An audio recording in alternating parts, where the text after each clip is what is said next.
Hello traders and welcome in a new daily market analysis video. Today is Wednesday, the 3rd of August, and this video is brought to you by the market research team at BU Prime.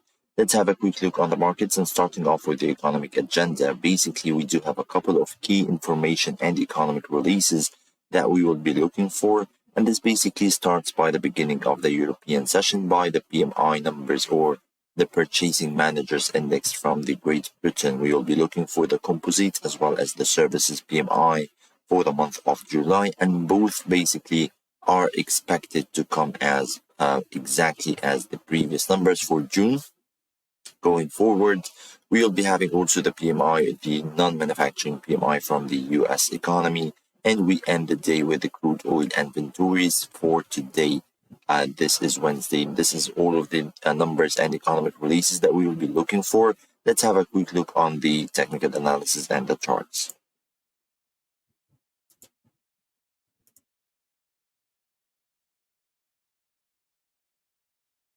And starting off with the dollar index here, we can see that basically the dollar index yesterday had a brilliant upward day. We did have this daily engulfing candlestick from the levels that we mentioned on the daily time frame. We mentioned more than once that this is basically a cluster of technical support. We have a previous resistance, now should act as a support. We do have this upward trend line as well as the 50% Fibonacci level. So basically we had this brilliant engulfing close, and yes, we do expect a more potential move to the upside. We will be targeting the levels of 107.30, and then we will be having the previous highs or a test of the previous highs around 109.30. This is basically what we are expecting on the dollar index. The same well goes for the euro versus the US dollar. However, on the opposite side, we're having this downward engulfing candlestick, and we continue our bearish expectation and technical bias on the euro.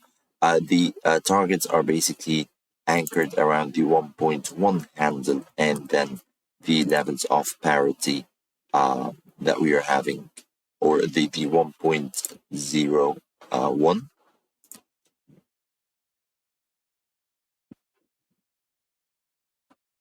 This is basically the first target on the euro versus the US dollar, and then we will go back to the levels of parity or the levels of 1 on the euro versus the US dollar. And having a look also on the gold trading, we mentioned that the levels of 1765 are basically key levels for a reversal to the downside. We're having this brilliant bearish candlestick here on the daily time frame, and on the 4-hour time frame we are still waiting for a clear break and a close below the 1752. This should basically initiate our short positions back to the levels of the previous support and the lows around the levels of 1711, and then we will be targeting again the levels of 1680. Those are basically expected movements in the markets today, supported by some hawkish comments from the Federal Reserve members. So let's see how they play out. And that was all for today's video. Thank you so much for watching. Please stay tuned for another videos, and please stay safe.